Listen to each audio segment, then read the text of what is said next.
Good evening, alumni, parents, faculty members, fellow students, and friends. I'm Jackson Petroa, Senior Class President.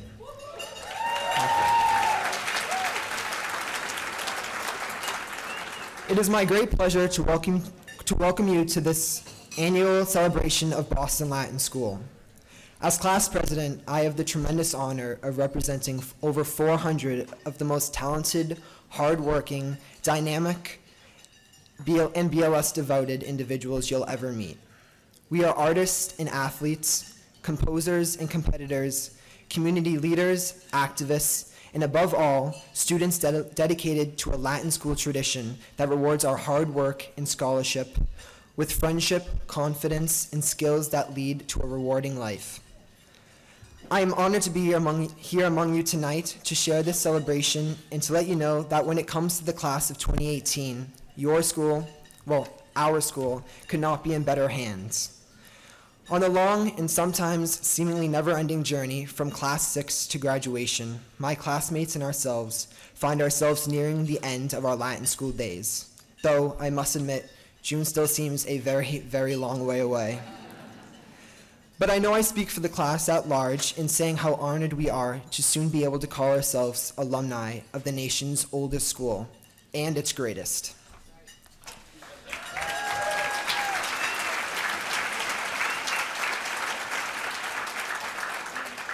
Though as students we look up to our parents and our faculty, we especially look up to the class of 1965, who have more members here tonight than any other class.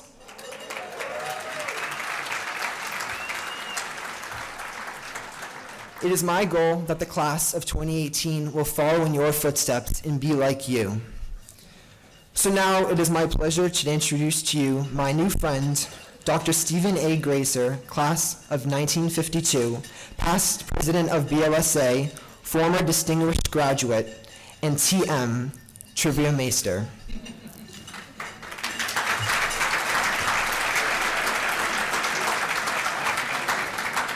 So on behalf of my classmates and our faculty, thank you all. Thank you for all you do to ensure our success and opportunity. Have a wonderful evening.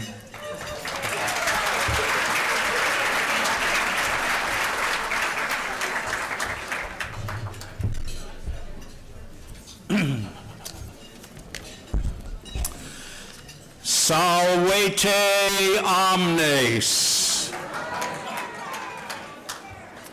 Attention, former 6Es and 4Bs, Latin schoolers and Latin scholars, and faculty and BLS parents. Here is the 2017 edition of BLS Trivia. The award for the first complete set of correct answers is 2 tickets to a Red Sox game in the spring, or maybe early summer. You will find paper at your tables, I'm told, better than napkins, for your responses. And by the way, faites attention, s'il vous plaît. By the way, no use of technological aids. This room is under exam conditions. Here we go. The new headmaster of BLS is Rachel Scarrett, BLS 95.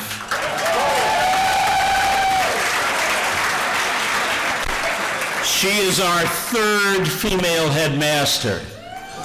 Name each of the other 2. That's the first question. Question number 2. In 5 years, for those who didn't major in math, that's 2022, the centennial of a significant event in Latin school history will take place. What was it? Number 3. What important figures from the Roman Empire are associated with each of these significant phrases, and what do these phrases mean?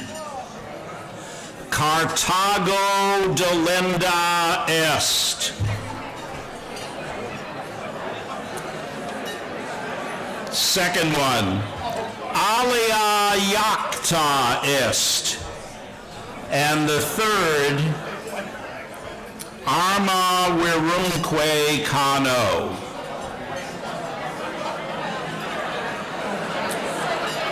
That generates a buzz. Question number 4, who was headmaster when our distinguished graduate Stanley Salett, 55, received his diploma from BLS?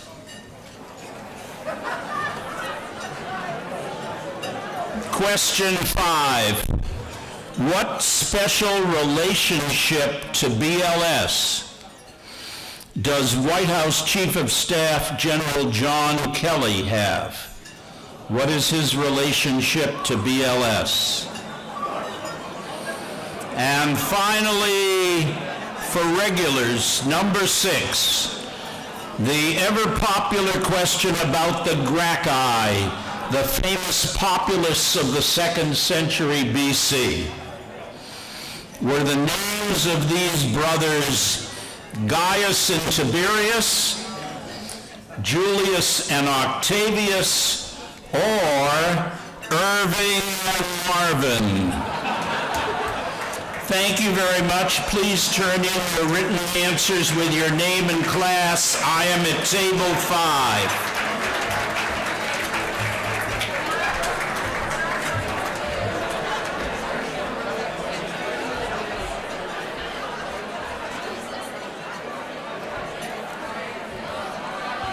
Thank you, Professor Gracer. So now I invite you to celebrate this 100th anniversary year of the birth of one of Latin School's most distinguished graduates, Leonard Bernstein, class of 1935. So now please welcome Bryn Price and Joseph Griffith, accompanied by Carl Isaac Krulich.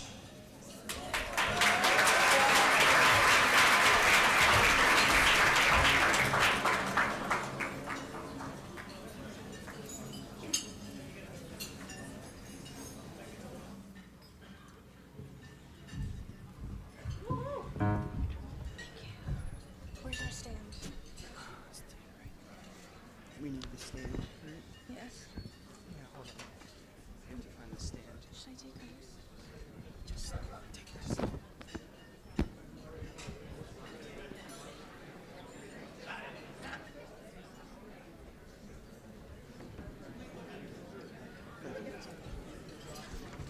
You got to be higher? Yeah. Say when. That's good. Yeah, that's good. That's good. Yeah.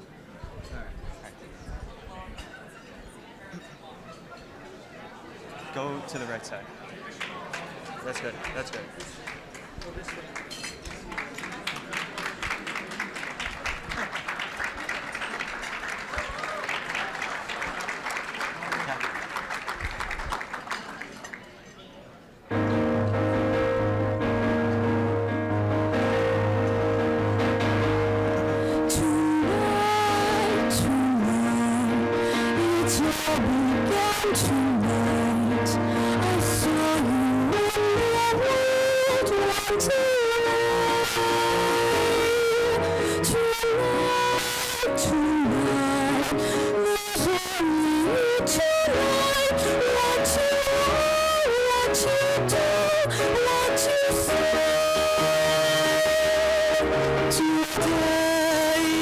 Tonight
Let's give them another round of applause, huh?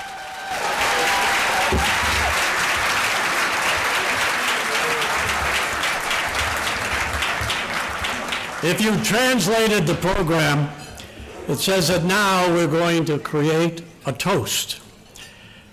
And we're going to toast two individuals and an institution. The two individuals we are honored to have with us this evening. Both of them have careers that really echo the giving back and the commitment to helping those less fortunate. The first is our distinguished graduate, Stanley Salett, of the class of 1955. We are honored by your presence.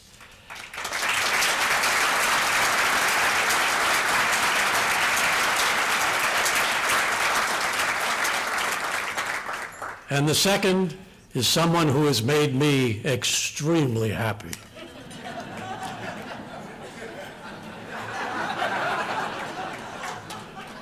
We want to honor also tonight the 28th headmaster of the Boston Latin School, Rachel Skiller.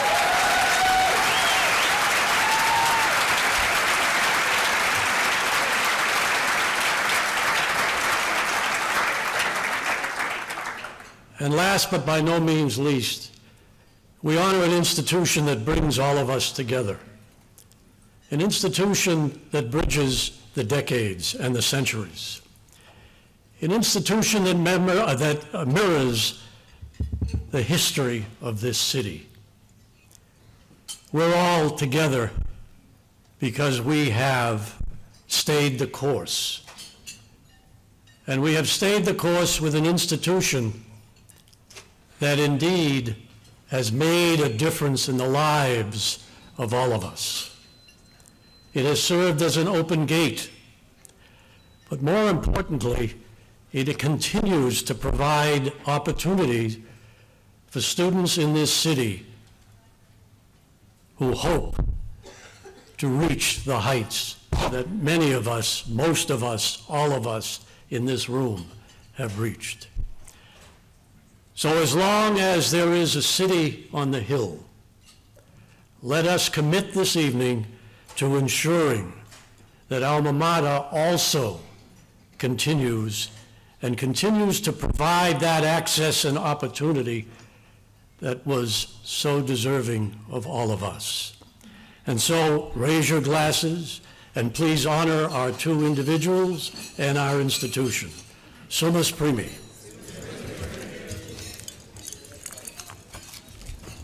I think the program says we now eat.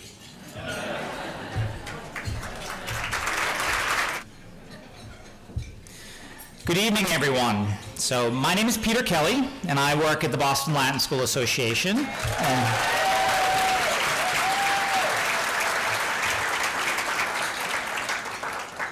That's not really an applause line. So, you know, that makes for a long evening when you applaud lines like that, but thank you. So thank you all for being here tonight. I think some of you heard that it was a really tough ticket getting in tonight. I think we're 408 or 411 folks here this evening, which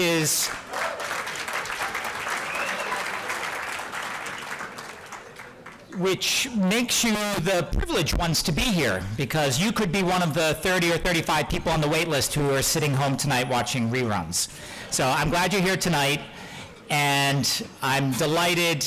Nothing energizes me more in my work than this evening and the opportunity to be with all of you and to feel your energy and your pride in Latin School. So I can't thank you enough for all you do over the course of the year, but especially tonight for your expression of your pride in Latin School. So thanks for being here. And I'd like to ask you to take a moment during the evening, you don't have to do it right now, but to look in your program books and to take note of the sponsors of the evening and to thank them if you cross paths with them. Their extra philanthropy this evening makes this a special evening for all of us by allowing faculty and young alumni and, most important, students to be with us here this evening. and with a special recognition for the students who are here, just starting out in the back corners, but one day they move to the front tables, right? But thank you, students, for giving us reason to be here, for the work that we do to support you.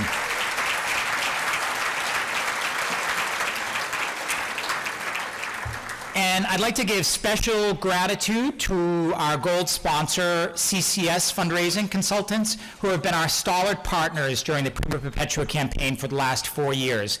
So I'm really grateful to Kate and Chris for the work that they have done and have allowed the campaign to be so successful. So thank you, CCS, for sponsoring us this evening. And special thanks to Marta Bergamaschi and Alessandro Rollo, who are here this evening, also gold sponsors. But let me tell you about Marta and Alessandro, because they are not just gold sponsors, but they are a legitimate, solid gold Boston Latin School family. They are the parents of a young alumna, Allegra, who graduated in June, who's now a freshman at Harvard. And Allegra has following behind her brothers in class 2, class 4, and class 6 who are desperately trying to keep pace with their sister. And I thought it was a futile quest on their part until they had the opportunity to see young Federico from class 2 when he walked in with his father this evening. Federico's sitting back there in the corner. And Federico, like all of you guys, students, Federico's back in that corner over there. So all of you guys have reason to be proud, and we have reason to be proud of all of you. But I learned tonight that Federico was just crowned last night the dual county league MVP for boys soccer. Woo!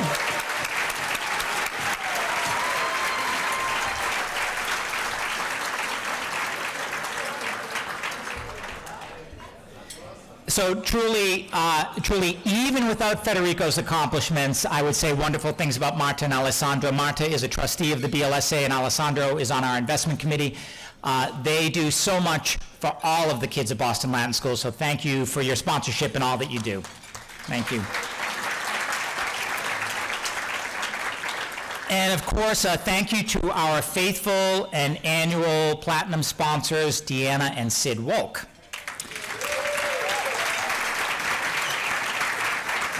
Now, a lot of you in the room know Sid, and those of you who don't should.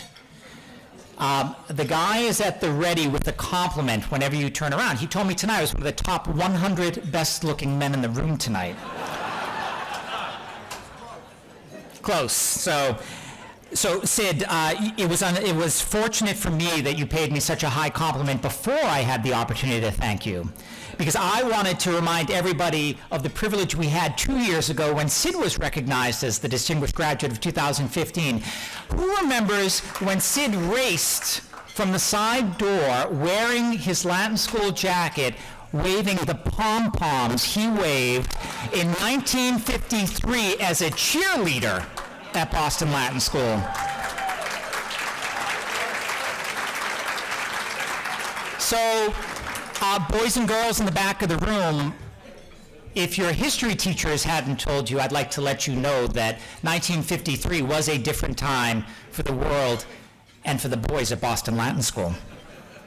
So thank you, Sid. I'm sorry Deanna's not with us this evening, but thank you for your fidelity in making tonight possible.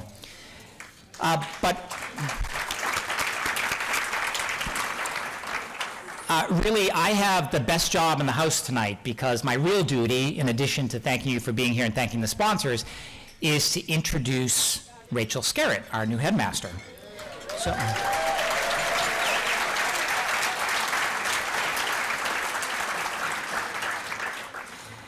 there's been so much excitement and attention surrounding Rachel's appointment as the headmaster that it really obviates any need for me to recite to you her credentials, her academic accomplishments, her professional achievements, her many substantial and numerous accolades, prizes, and awards, including among them being recognized by all of us in 2011 as the Boston Latin School Outstanding Recent Graduate. So.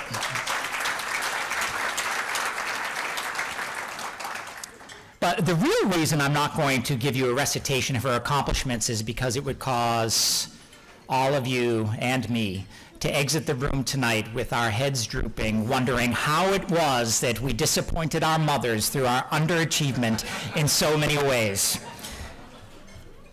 The truth is, yes, she is simply that good.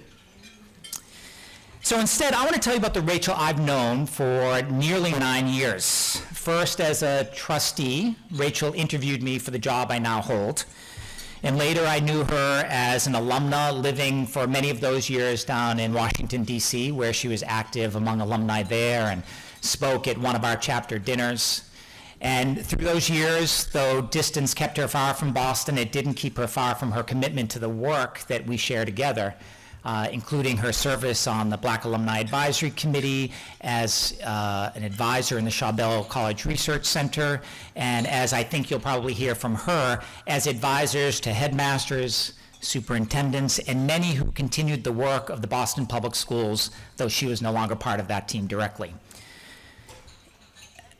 So it's really Rachel's personal attributes, in my mind, that earned her the responsibility that she now has. So let me tell you a little bit about what I know about Rachel Salett. She is warm and engaging, sharp and clear thinking. She is savvy and clever and guided always by an unfailing devotion to the development, intellectual and personal, of the children in the schools in which she works. And important, perhaps, to nobody in this room, but to me, she is persuasive and passionate and powerful in presenting the case for support for Boston Latin School. King Midas himself would envy her touch. And I could put my hands on a $125,000 check to prove it to you. Having met somebody 48 hours later, I received a check for $125,000 saying how grateful he was that Rachel was at the helm of Boston Latin School. So, now, I was no math major, but this is your 18th day, so if we do $125,000 every 18 days, do we make the campaign goal? How do you like this? 400 people leaving you floating in the wind, knowing that you're an English major. Yeah, some crowd this is. Anyway, she is all of those things I just said, and most important to all of us, she is the 28th headmaster of Boston Latin School, Rachel Salett.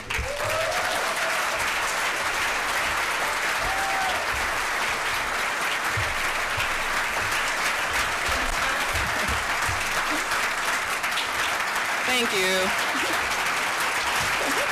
Hi, Helen. Thank you.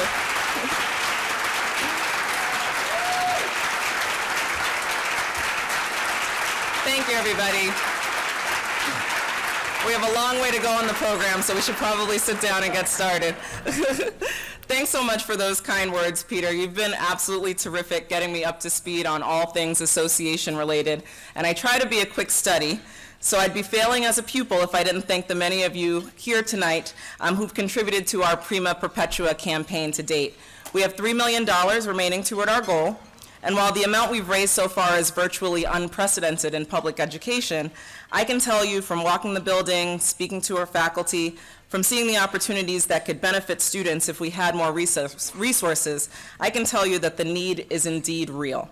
Our science classrooms are antiquated. Our beautiful auditorium space, though historic, needs critical upgrades that would allow it to better serve programming across academic disciplines and the arts, programming that would only be amplified through more investment. Peter, how was that? Okay. All right. Friends, I am so happy to be home and honored to serve as Latin's 28th headmaster. There are a few people without whom I would not be in this privileged position, most notably being my mom, who is home watching my Zachary tonight, and knowing that Zach is being spoiled by his grandmother on evenings like this when I can't be there makes long work nights possible. Also, Headmaster Emerita Cornelia Kelly, who served as headmaster during my tenure as a teacher at BLS. Yes, we should give Miss Kelly a hand.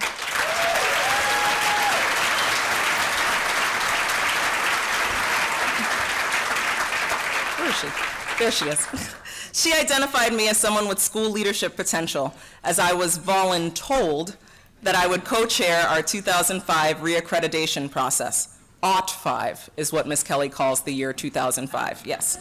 Through that process, we developed the current mission statement that the New England Association of Schools and Colleges described as elegant, and more importantly, embodies our goal for the BLS graduate. Boston Latin School seeks to ground its students in a contemporary classical education as preparation for successful college studies, responsible and engaged citizenship, and a rewarding life. I'm grateful that she pushed me to consider how leading adults can lead to terrific outcomes for kids. And I'm sorry, can I diverge from my script for a second to tell you about the time Ms. Kelly gave me the finger? Can I do that? Okay. So if you know Ms. Kelly, you know she's serious about dressing for the business of education, okay? Now, if she was known that if you saw a teacher in the hallway who wasn't wearing a tie, you know, she was known to say, "Sans cravat, Mr. Smith." So when I joined the faculty, I knew that it was a denim-free zone. I did. But one day, we were taking the 60s on a field trip, and there was going to be a lot of walking involved, and we were going to leave right after first period, so I thought, you know, maybe I can just wear jeans and sneakers, be a little bit comfortable. There's no way she's going to see me. I'm only in the building for 60 minutes.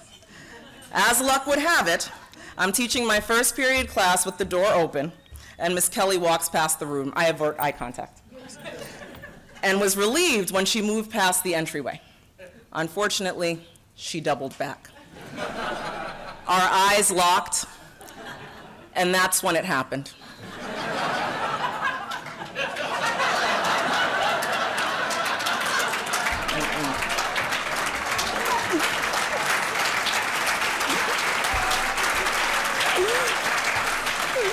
It was the last time I ever wore jeans on a school day in my life.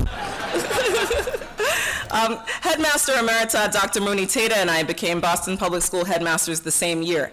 I have truly appreciated our collegial relationship over the past decade and having the opportunity to see so many exciting new programs and opportunities for students that have been developed at Latin over the last 10 years, and I look forward to continued collaboration in the years to come. And of course, I am eternally grateful to Headmaster Emeritus Contompasis, who told me in the BLS main office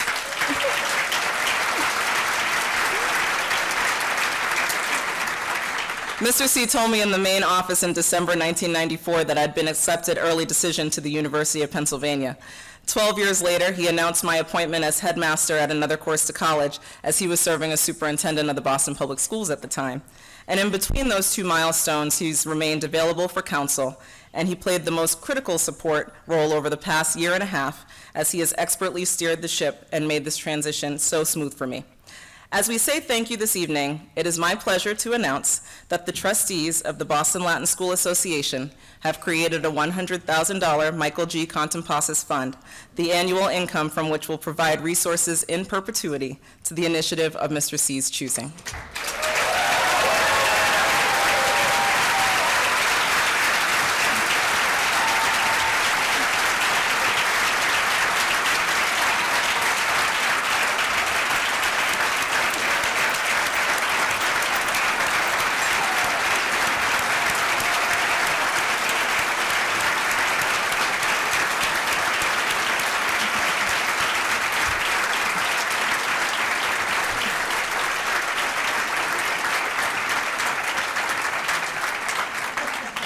We won't embarrass him anymore for now. Also deserving of appreciation as I consider my journey to this moment is Mr. Bill Schaubel, class of '57, whom I've known since he sponsored me and 3 of my classmates to spend the summer before our senior year on Penn's campus for a 6-week pre-college program. I fell in love with the school and with the boy, but the boy's for another day. Okay, that story. And knew that it was the only school for me. Since then, he's served as a mentor and a cheerleader through all of my professional endeavors, and his enduring friendship means a great deal. And before Mr. Schaubel noticed me, there was Mr. Tom Phillips, class of '42. At a dinner not unlike this one, during my later high school years, I was seated at his table after performing with the show choir. We struck up a wide-ranging conversation over dinner, and in May of 1995, I received the Phillips Scholarship on prize night, which alleviated my undergraduate student loan debt. Unfortunately, Mr. Phillips couldn't be here with us tonight, but I'm so grateful for his seeing something in me that made him want to invest in my future. We also have some distinguished guests this evening that I'd like to briefly recognize. City Councilors Andrea Campbell, class of 2000, and Matt O'Malley, class of 97.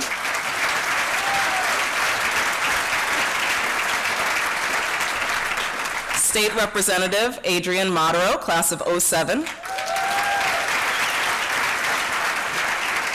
And as your 6C English teacher, Adrian, I am taking credit for all of your success. And School Committee Chair Michael O'Neill, class of 78. Where is he? He and I had a critical conversation as I was considering applying for this job, and for that, I sincerely thank you. So, I officially started the job on the 1st of November, and it's been a pretty slow start. I mean, pretty sluggish. Hasn't been too much going on over at the Avenue. I led assemblies for 5 of our 6th grade levels, attended athletic competitions in football, soccer, and swim, a 5K Friends of Athletics fundraiser, an improv show, as well as our one-act plays, 2 after-school food events for student cultural clubs, green building tours conducted by the Youth Climate Action Network, a meeting with parent leaders of our myriad parent organizations, introductory meetings with alumni and a few of our favorite college admissions counselors, a school site council meeting, a panel offering perspectives on historically black colleges and universities, a lip sync battle, an after-school workshop on stress management, a global student fair as part of International Education Week, a phenomenal set of lectures in the auditorium on BLS Human Rights Day, and just this morning, a memorable celebration of the 20th anniversary of the Facing History and Ourselves course, along with the 10th anniversary of the Sheldon Seaback Fellowship. All this while fumbling my way trying to direct traffic on the Avenue in the morning, getting very sympathetic head shakes from bus drivers who have quickly sniffed out my lack of confidence and skill in this area. I also came to school on the first Saturday of this month to welcome families lining up in chilly weather all the way down the Avenue in order to take the Independent School Entrance Exam, or the IC. I still remember my nervousness as a student the morning of the Latin school test, knowing how consequential it was that I secured a seat. The shared experience of preparation for that moment, along with the competition of earning one's place at BLS, is important and key to our identity as a school. At the same time, we're aware that there are brilliant young people in the city that, for reasons ranging from lack of sufficient coverage on test topics at their elementary schools, to a lack of information about exam schools in general, to a potential language barrier between school and home, there are young people who do not have the opportunity to compete but would thrive at BLS if given the tools. We've made strides in this area through the Exam School Initiative, which provides test prep sessions to Boston Public School rising 6th graders. I've heard some express fear that we may be migrating away from BLS as a meritocracy. Making sure there is equity around access is in fact the opposite. A more level playing field makes for a tougher and richer contest. Kind of like those years when we play English and the English side is actually kind of decent. It forces us to raise our level of play in order to compete and win, like what we're going to do on Thursday's game.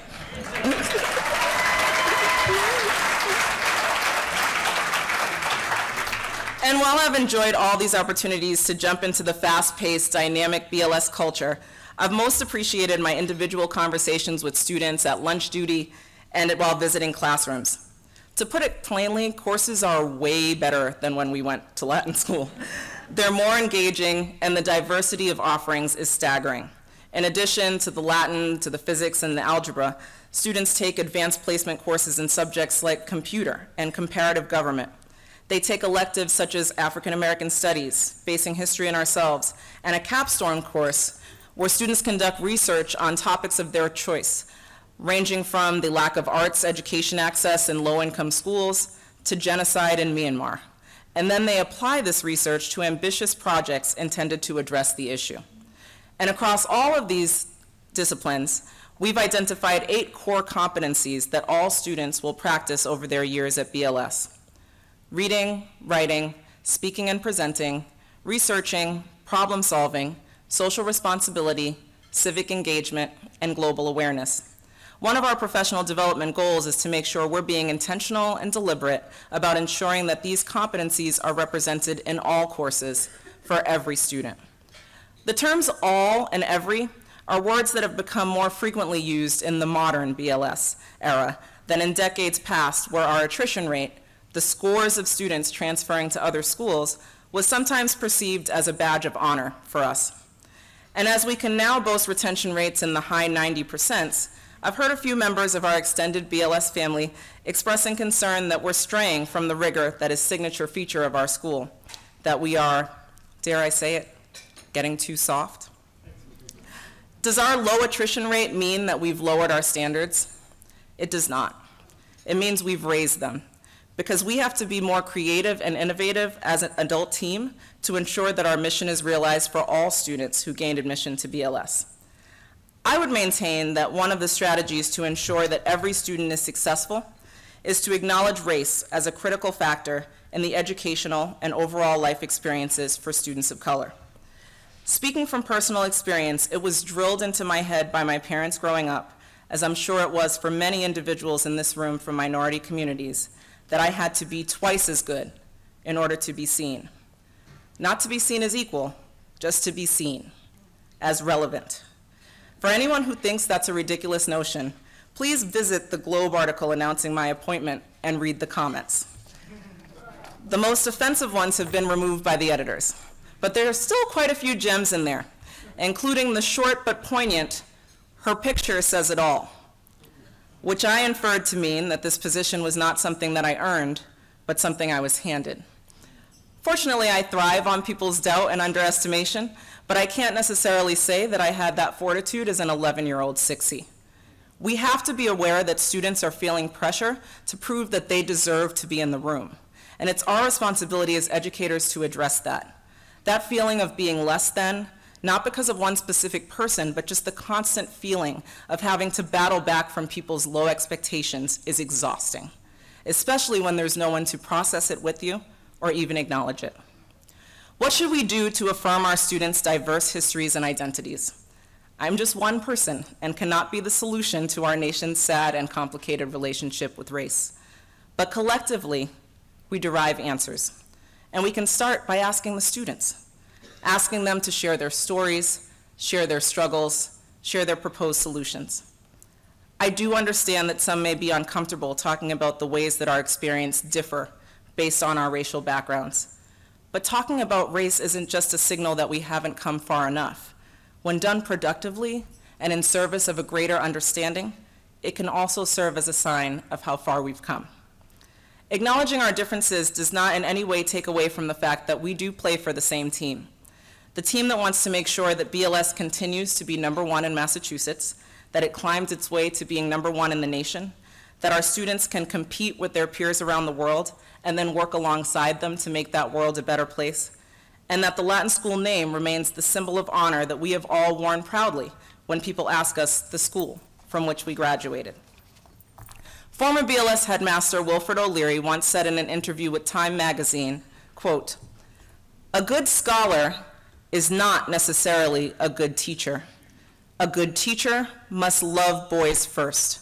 Then he must have a good background in methodology and in his discipline."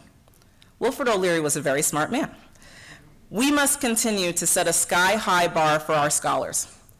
And then we have to love the heck out of them as they work to reach our lofty expectations.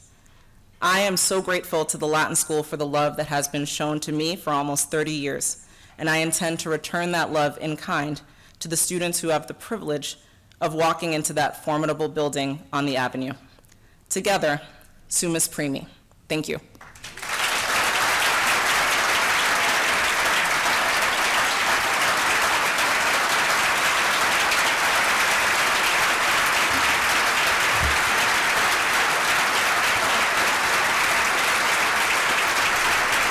Thank you. Thanks so much.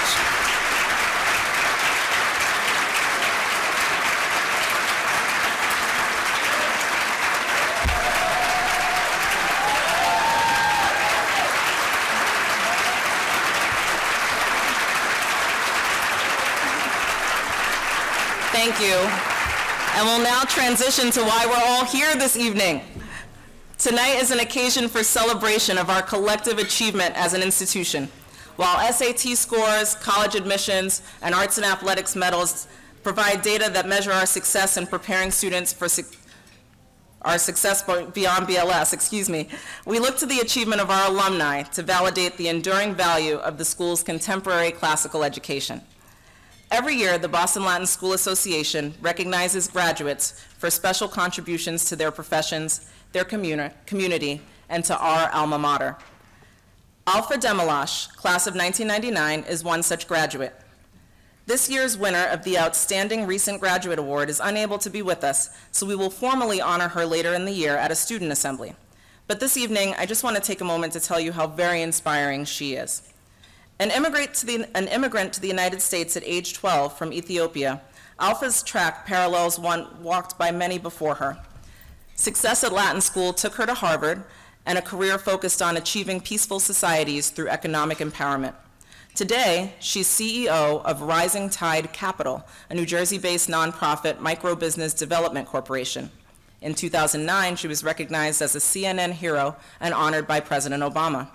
In 2012, Forbes named her one of the most powerful women in the world, changing the world through philanthropy. Ladies and gentlemen, let's take a moment to applaud this extraordinary member of our Latin school family.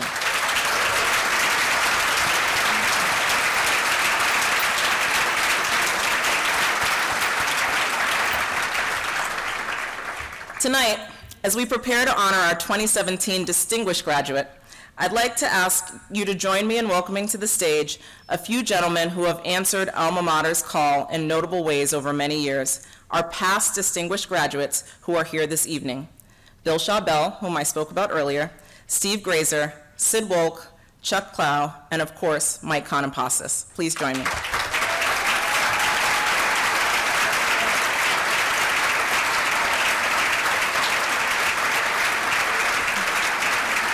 Mr. Salett, we invite you to join us as well.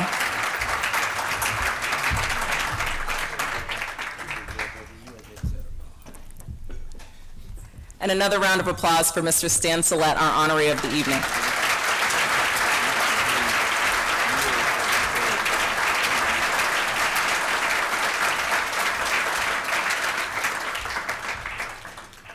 Stanley Salett is a true son of the Latin School. From humble beginnings as a boy from Roxbury and Dorchester, Stan has soared personally and professionally and has changed the world along the way. After graduating from Brandeis University, he later studied at Harvard and Columbia before bringing his talents to the Boston Public Schools, where he had a chance to work alongside one of his mentors, the renowned and beloved Aaron Gordon, Boston Latin School class of '23.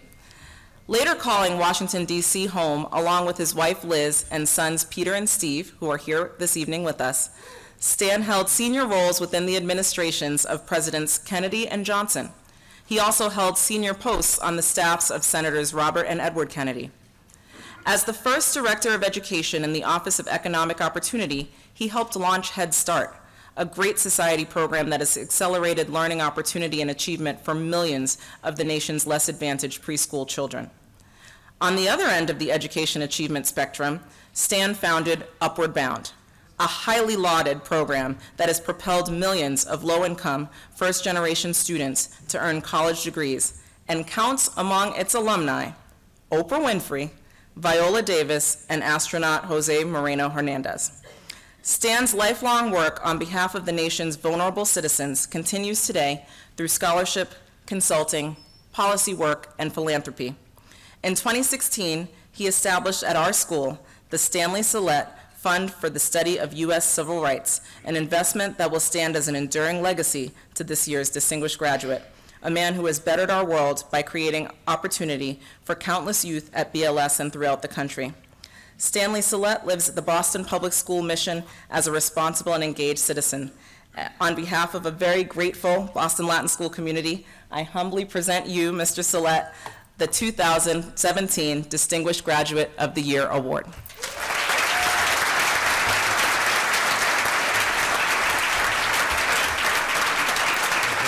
We'll hold on to that. You're going to have to speak, right? So we can, we'll put that back for the moment. This is your speech. We'll hold on to that.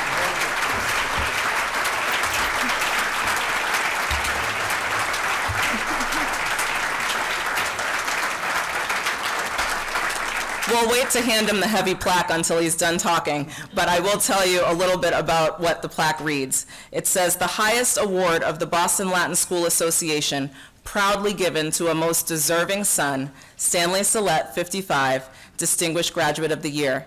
The plaque goes on to cite several of the achievements I've already mentioned and concludes, "Proud son of Boston Latin School, whose life and success stand in testament to alma mater's legacy and influence, November 18th, 2017. Ladies and gentlemen, Mr. Stanley Salett.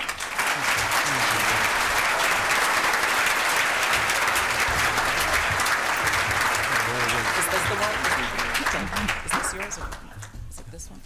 This one's good. I can read it. Well, thank you, Rachel. I'm not sure I recognize the person that you just introduced, but I'll try to do what I can. Before I go on to a more formal remarks that is my late-in-life attempt at declamation, I want to thank the Boston Latin School Association, the trustees, and the awards committee for bestowing this totally unexpected honor. A special thanks also to Deeth Ellis, Judy Freeman, and Jerry Holland for helping me become acquainted with the Latin School of today. And to Nicole Duma and Peter Kelly, who have ably guided me through the post-announcement distinguishing process. My thoughts tonight are also with a former BLS headmaster who's been mentioned already, a distinguished graduate, Wilfred O'Leary, who was my tough love principal at Rosendale High School, where I first began my career in public education. You know, Wilfred is known also for answering a question that many of you probably have been asked. Why was Harvard created after Latin school and not before? And his answer was, Harvard was created because Latin school students needed 4 years of rest and relaxation.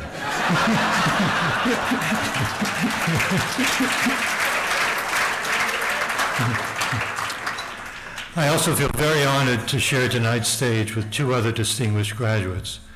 Rachel Skerritt, our new headmaster, and an inspired choice to lead us into our BLS future, and Michael Contompasis, our caretaker extraordinaire, who led us so ably through these turbulent times.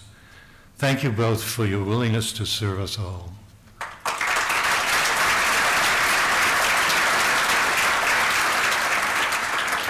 Since that disarmingly casual call from Peter Kelly informing me of this distinct honor, he called me and I was in between two meetings, and I asked Peter, is it important? He said, well, we can talk about it a little later. And so when I heard the news, I was totally off my feet. You did that very well. But since that time, I've been deluged with a shivering shower of disparate memories and long-forgotten stories. As all of you know, a Latin school life is unlike any other.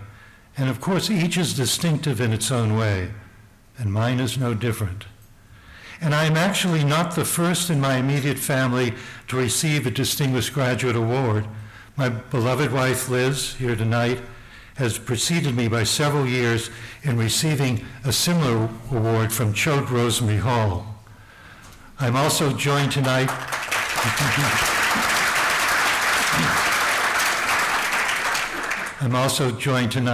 by our two sons, Peter and Steve, and our granddaughters, Amelia and Jessie, all of whom had managed to remain Red Sox fans while living in the midst of New York City.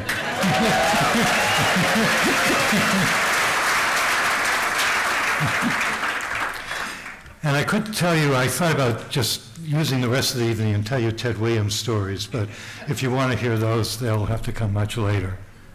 But my own story begins in Roxbury and continues in Dorchester. I don't recall when I first learned of Latin school, but once I passed the entrance exam, I entered a world of unexpected challenge and competition.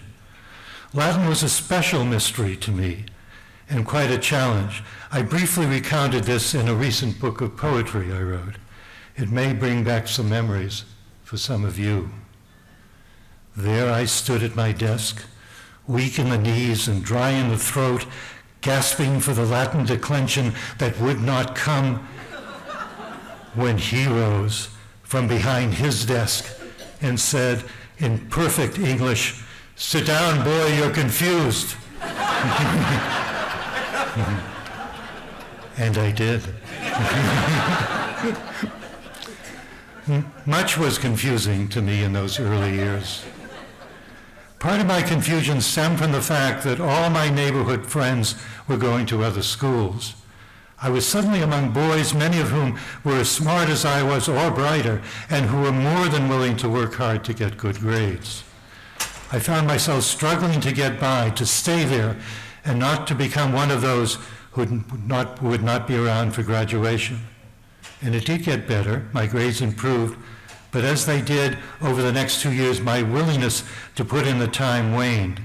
I became much more interested in extracurricular activities. I gambled. I began to associate with other neighborhood kids and went less and less to school.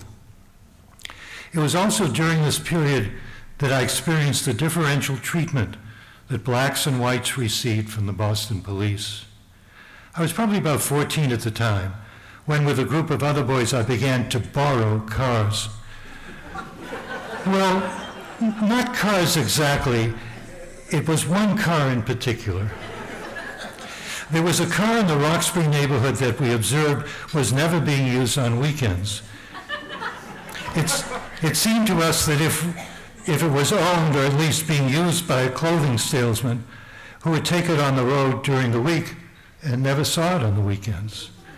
And so for a time, in the spring of the same year I entered the 9th grade in Latin school, I was riding in this car on weekends. Compared to other forms of juvenile crime, this seemed to me rather harmless. The owner never suspected that his car was missing, or if he did, he never reported it. But that wasn't how we were caught, and how I learned my early lesson in black and white. On one Saturday night, we had taken the car out without checking the fuel gauge, and as we were climbing the hill, we ran out of gas. We were now blocking traffic, and 3 of us got out of the car to push it to another lane. We never made it very far. A police cruiser soon arrived at the scene, and the police began to ask what was going on. They became suspicious and told us they would wait for the driver to return. After about half an hour waiting, the police decided that our story was made up, and so they piled us into 2 squad cars and took us to the local station house. There were 4 of us, 3 whites and 1 black. Unusual in those days.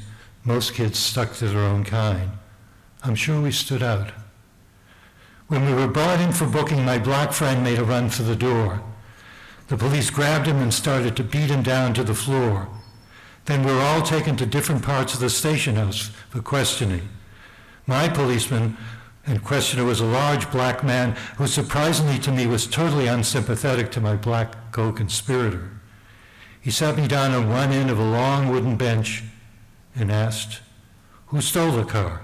Who was the driver? Whose idea was it?" As he questioned me, he took out his service revolver, pointed it at my face, and began to turn the bullet chamber. His questions all seemed to go in one direction. It was the black kid, wasn't it? He's been in trouble before. He's going to the juvenile home anyway. All this time, the policeman's gun is in my face, and as I sat on the bench, I could hear the black boy crying as the police continued to beat him. When my policeman was through with me, he took me to a cell and asked me if I wanted to call my parents. I reluctantly said yes, and within an hour, my father arrived at the station. He was upset, of course, but cool about it. I learned sometimes later that my Uncle Jack, who had been an assistant U.S. attorney, had any record of my arrest expunged. The black kid went to the juvenile home. This early lesson of white advantage and black disadvantage has stayed with me to this day.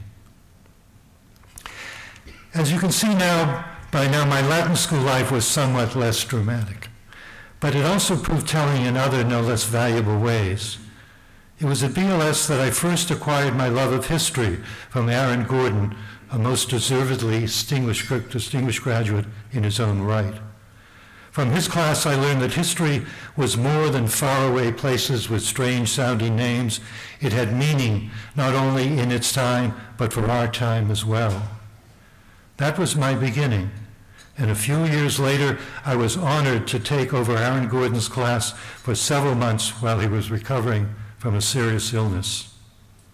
In the announcement that introduced me, notable mention was made of Head Start and Upward Bound, a pre-college program for low-income students who would be least likely to imagine themselves in higher education. Upward Bound and much of the war on poverty were children of the 60s. CNN, HBO, and PBS all had broadcast graphic descriptions of this era with traumatic events shaking the country in seeming rapid succession. The Cuban Missile Crisis, the March on Washington, the Vietnam War, the King and Kennedy assassinations. Like the opening line in a Carole King song, we felt the earth moving under our feet. We lived amidst a series of social earthquakes. Our skies were tumbling down. To my generation, the election of President Kennedy in 1960 brought a sense of opportunity and change. We were his new generation. Like so many others, I was drawn to Washington and had the great fortune to work for President Kennedy and Robert Kennedy as part of 2 presidential committees. I soon found out that I had become part of a select and talented group of individuals who were at the forefront of what the media had termed President Kennedy's new frontier. People would ask me at the time how someone in his mid-20s was able to find such a job. I told them that I could speak Boston. And of course, if this question had been asked of you, then they would say, "Do you mean Harvard Yard?" No, I would tell them, speaking Boston means that you never let the other person finish a sentence.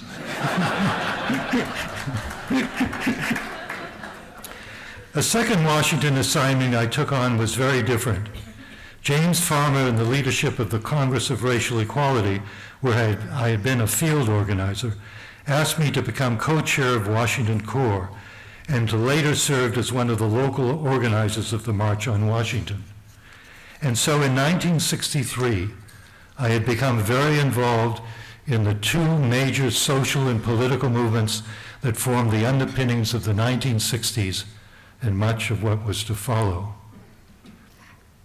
Of course, all that changed in November 22nd, almost now 54 years ago, when President Kennedy was assassinated. And I'll tell you just a brief aside, many people who were alive at that time knew exactly where they were. And I was having lunch with another Kennedy staffer at a famous beef house in Washington called Blackie's House of Beef. And because there were so many press there were 3 teletype machines, one from UPI, one from Reuters, and one from AP, at the far end of the room. And what began to happen was these teletype machines began to click and clack away. And then we went and we saw the news come in that fashion. And now with the internet, these machines no longer exist. But that sound of the clicking and clacking has been with me to this day. Now, the changeover was rapid, as horrible as that day was. Vice President Johnson was sworn in as president on the plane from Dallas and immediately began to plan for his administration. One of his earliest initiatives was the creation of a task force on poverty. And Robert Kennedy asked me to join the task force and to try and reflect our experience with community action and education. And with the passage of the Economic Opportunity Act, we had a president who was not detached from the struggle As Johnson would often say to his staff, "Do it now, not next week, not tomorrow, not later this afternoon, now." And that's the way it was. The struggle over the direction of the Community Action Program and the difficulties of starting the first Job Corps centers created a need for more tangible, positive results. The answer we came up with was to create what we call national emphasis programs. And between 1964 and 1966, the nation would see a prodigious output of innovative anti-poverty initiatives. There had not been this level and scope of federal activity since the 1930s and the New Deal years of Franklin Roosevelt. Sergeant Shriver, the head of the anti-poverty program and the head of the Peace Corps, knew that I had responsibility for a cluster of early childhood research and development grants. He called me one morning and told me that he had been thinking about a national demonstration of an early childhood program for poor kids, and would I bring together our researchers to find out if it was feasible. I asked him how much money we could set aside, and he quickly responded with $25 million. I told Shriver that I would call a meeting right away and get back to him with the results. Nearly everyone I called for the meeting agreed to come. About 3 days before the meeting, I received another Shriver call.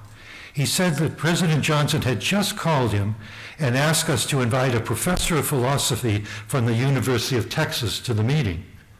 I asked him what a philosophy professor knew about early childhood development. Shriver replied that he had asked President Johnson the same exact question. And President Johnson then told him that his name was John Silber and he knew everything about everything. I called and invited him to the meeting, and of course John Silber would go on to have a distinguished and controversial career in higher education as president of Boston University. The meeting in November went on as scheduled. The morning was largely taken up with presentations of research findings. Some argued that placing young children in preschool settings where they would be expected to learn to read and acquire other learning skills could be harmful to their emotional development. Others raised the issue of scale, whether there were enough trained people to staff such a large summer demonstration program. Finally, sensing there would be no resolution, I decided to try to bring the day to a head in a very unconventional way. I said, "Mr. Shriver authorized me to tell you that $25 million could be made available for a national summer demonstration program. Would you support it? I want you all to vote." They voted. The meeting adjourned and I called Shriver. I described the meeting, how it ebbed and flowed between support and opposition, and then I told him about the vote. Naturally, he quickly asked me for the results. And I said, "Sarge, I don't think you're going to like the way it came out. The vote was pretty much 50-50. And he quickly replied, "That's okay. Those are pretty good odds. I think we'll go ahead." And we did. And that became Head Start.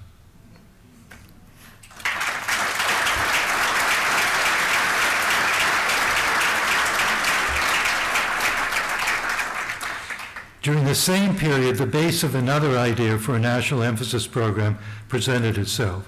Some colleges and universities were approaching local community action agencies with offers to work with high school youngsters from designated low-income neighborhoods. I requested our field staff to forward these proposals to me. I began to see the opportunity for another national emphasis program. Finally, on June 8, 1965, I wrote again to Sergeant Shriver proposing what would become Project Upward Bound. The meeting on my memo produced only a few questions from Shriver as we sat on his back porch in Maryland watching his kids trying not to fall out of the back of the tractor. It seemed to me that he had already made up his mind to support the idea, and Upward Bound became a reality. To date, more than 2 million students have passed through this program. Upward Bound was created as a bridge for low-income students to reach what was to them an unimaginable and unattainable world of higher education. That bridge in the war and poverty would not have been possible without the civil rights movement and the broad roots political movement that brought these issues to the forefront of the public agenda. Today, that movement is largely absent. I wish that I could introduce you to a few of the graduates of Upward Bound. Some have been mentioned and are well known: Patrick Ewing, Viola Davis, Angela Bassett, John Quinones, 4 members of Congress, 2 astronauts. So many others are not famous. But as you meet them and find out that they went to Upward Bound, ask them about the experience, and they will tell you how Upward Bound changed their lives. Thinking back to Latin school and what I carried forward through these later life experiences cannot be found in the formal Latin school curriculum. Not in the Latin verbs that I struggled to conjugate, and certainly not from the French that I learned from Charlie Fitzgerald, our legendary football coach. What I did find was the confidence to face any new body of knowledge, any strange cluster of information, and challenge myself to learn and understand it enough so that I could describe it to others. That was Latin school to me. But what is it to you? All of us live simultaneously in multiple dimensions of time. It is no less true of Latin school. There is the Latin school fact of history: 5 signers of the Declaration of Independence, 8 governors of Massachusetts, and 4 presidents of Harvard universities, and notables in many fields of arts and science: George Santayana, Leonard Bernstein, and Samuel Pierpont Langley. Then there is the Latin school of today, surrounded still by controversy and questions, accurate or not, but clouding the clear sense of our historical heritage and who we are. And last, there's the fact of Boston Latin School future, even less clear, and in an age of all too instant communication, filed away on the shelf labeled to be determined. So what will be the Latin school fact of the future, and who or what will determine it? Knowing a bit more about me than you did a short time ago, what I'm going to say may not surprise you. I think Latin school's future lies in a challenge of how Latin school can be a leader, perhaps together with the other exam schools, and be an upward bound-like inspiration and service to many more aspiring and low-income students in the Boston public school system. Yes, BLS can help more students prepare and take the exam, but it's not about the exam. It's about improving opportunities for college and career choice for many, many more. It's about student-to-student inspiration, leadership, and community service. And it's about all of us taking the future in our hands and molding it. As T.S. Eliot once spoke to us, time past and time present, what might have been and what has been, point to one end, which is always future. What future will that be? You and I have been privileged to drink deeply from wells we did not dig. It is time to dig new wells. Thank you.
Thank you both for very inspirational words.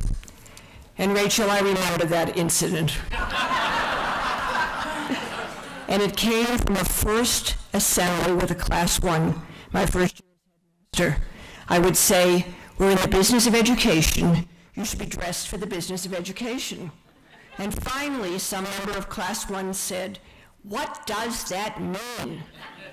I said, it's very simple. You look in the mirror and you ask yourself, would Miss Kelly approve? And if the answer is no, then don't wear it. All right, I'm here to do two things. One, I am here to announce the Trivia Meister's results. Unfortunately, there has been no winner this evening. And I think the trick question was the one about General Kelly. No, he is not my father, brother, or any relative. And besides which, I'm very perturbed with the people who didn't know how to spell my last name. General Kelly's, thank you. General Kelly's link is that his father was a BLS graduate, class of 1941. And thanks to Professor Gracer, as always, for the trivia. Now, we come to something that's a very special part of the evening. And I'm here to ask you to pay strict attention with the possibility of a quiz. But I want you to enjoy this, listen carefully to something that's a very special video presentation.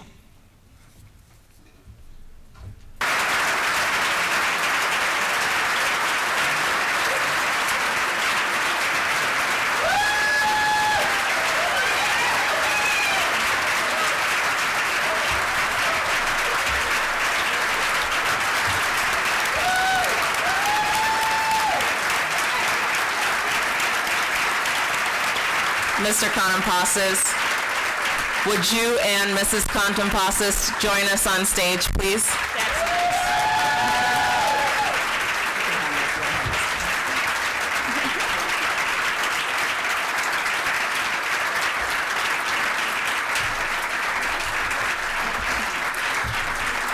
Joan, how do we say thank you to you other than finally returning your husband to you?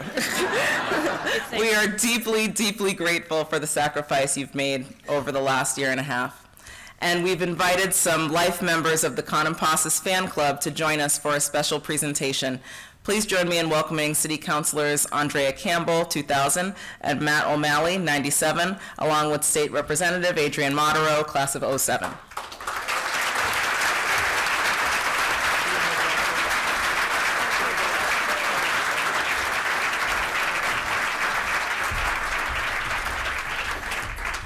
Look to your left. Look to your right.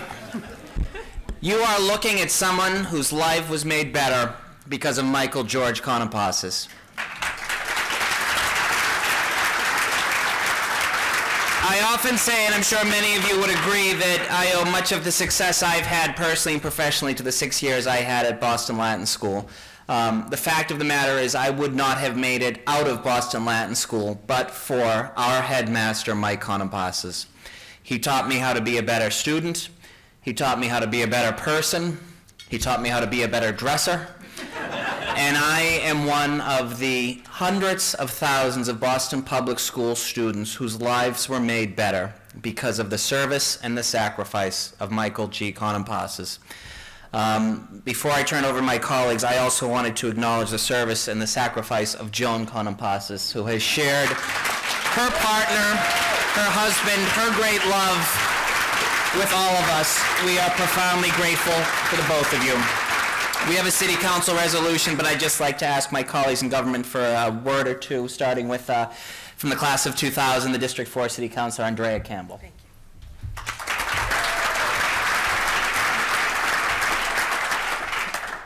I've been telling myself all day, don't cry. I have a 13-week-old baby at home. And Mr. C, Joan, I put him down because of you. I'm going to start by thanking Joan Contompasis, because I know what it means to sacrifice your family, the time you give up to do something you're passionate about. So thank you for your service.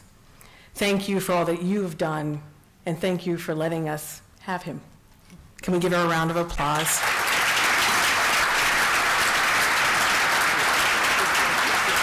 Mr. C, first of all, I challenged a 32-year incumbent when I ran for Boston City Council, so people are like, you're crazy, good luck with that.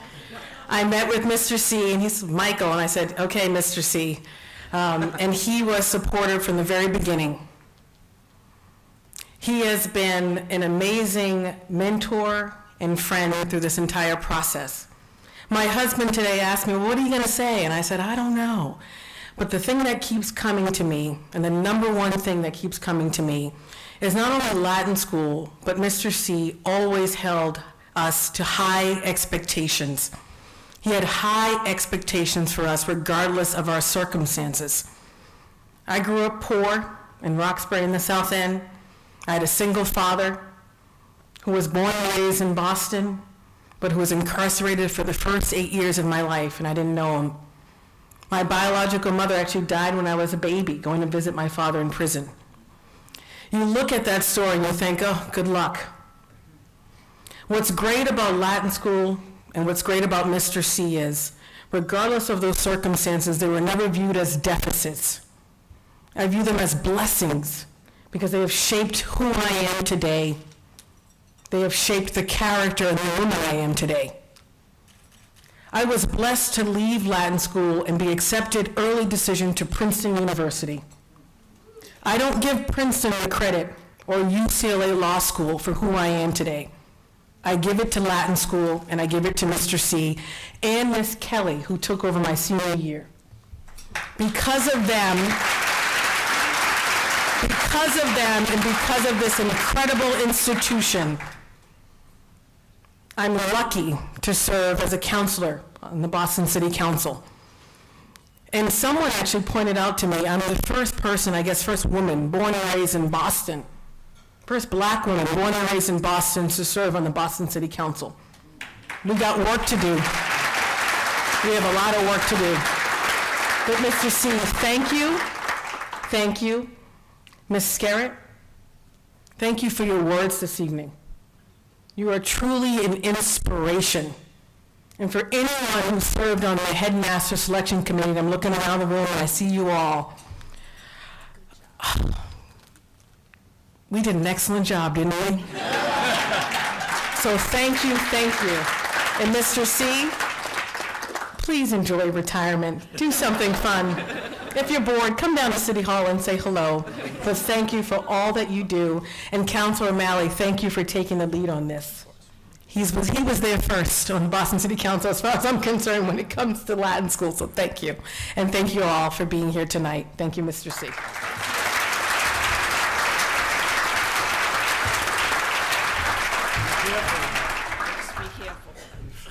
Ladies and gentlemen, I did not have the privilege of being a student of Mr. C, nor did I have the privilege of walking the halls of Latin when he was headmaster. That was Miss Kelly for me. But growing up, I always heard your praises sung. You taught my mother biology at East Boston High School. You were the headmaster to two of my older cousins at Boston Latin School. And it wasn't until the time that I entered government service that you and I got to have a personal relationship during your advocacy for STEM throughout Boston Public Schools and the Commonwealth. And then as my time as state representative, I got to know you even better as we discussed the ongoing issues at Boston Latin School and then the transition into a new era with Headmaster Salett, who did teach me in 7th grade.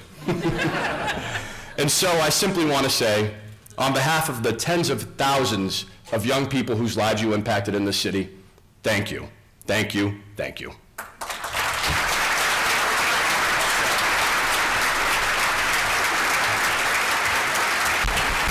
So to close out our remarks, we have a brief City Council resolution from myself, Councilor Matt O'Malley, as well as my colleague, Councilor Andrea Campbell, and we'll deputize Rep. Maudero as the District 1 Councilor for the afternoon or the evening. It reads, whereas Michael G. Contompasis was born on August 12, 1939, to Eugenia and Harry Iron Mike Contompasis. And whereas Michael Contompasis lived with his parents and 3 older siblings on the top floor of a triple-decker in the neighborhood of Roslindale. And whereas Michael Contompasis matriculated at the Boston Latin School, where he received a rigorous classical education, graduated in 1957, and vowed never to return to the school again. Where are we? And whereas Michael G. Contompasis earned his degree in biology at Boston University and subsequently joined the U.S. Army, where he began his love of education by teaching science to medics. And whereas Michael G. Contompasis became a biology teacher at East Boston High School and later taught at High Park High School and Boston Latin School, where he was an effective union organizer. And whereas Michael G. Contompasis would go on to serve as headmaster of Boston Latin School from 1976 to 1998, before being named Chief Operating Officer and later Superintendent of the Boston Public Schools. And whereas Michael G. Contompasis held the briefest retirement in history before returning to Boston Latin School as headmaster ad interim for the 2016-17 school year to support the school during an important transition. And whereas Michael G. Contompasis has been recognized for his leadership in education with a Distinguished Service Award by the Council on Great City Schools, as well as the prestigious Milken Educator Award, and whereas Michael G. Contompasis has been an authoritative but compassionate mentor to Boston students, advocating for their interests throughout his career, therefore be it resolved that the members of the Boston City Council and one state representative declare November 18th, 2017 as Michael G. Contompasis Day in the city of Boston in recognition of his many achievements in education and his consistent commitment to the city of Boston, Boston Latin School, and the Boston Public Schools. Congratulations, Mr. C, and thank you.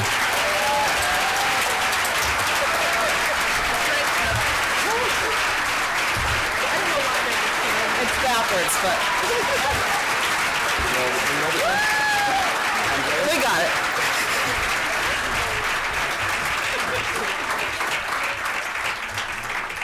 Mr. C, there aren't enough words to express our gratitude for the many ways that you've touched the lives of so many Boston families. We've already given you the Distinguished Graduate Award, but there's one honor that is rarer still and that we are proud to present to you this evening. Welcome to the Lower Freeze, Mr. C.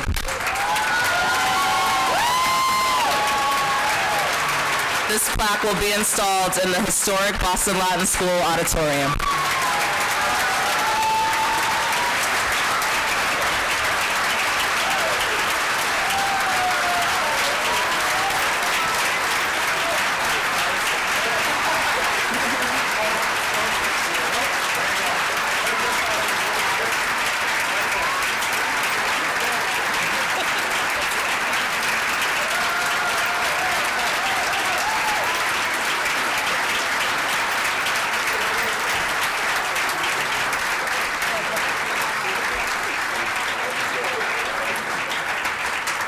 Mr. C, unfortunately, this is actually attached to this contraption here, so you can't actually drop the mic, but we are going to give you a moment to address this loving crowd. Thank you.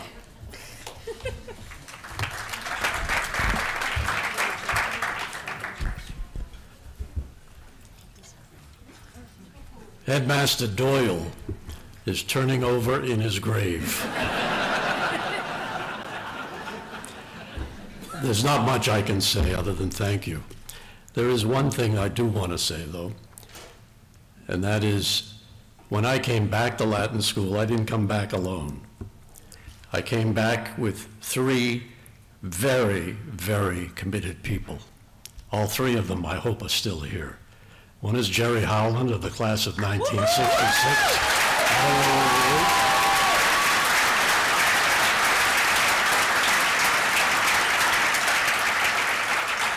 The other is Albie Holland, who has served distinguishedly in the Boston Public Schools.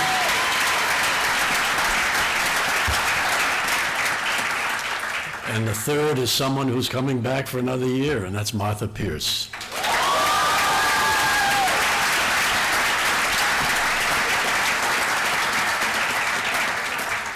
You can't do this alone. And it was my good fortune to have all three of them, along with working with a fantastic staff, a terrific faculty, far better than the one I left in 1998. And then finally, she's not used to the limelight, but there is someone over here on my right who has put up with me for over 50 years, and that's Joan.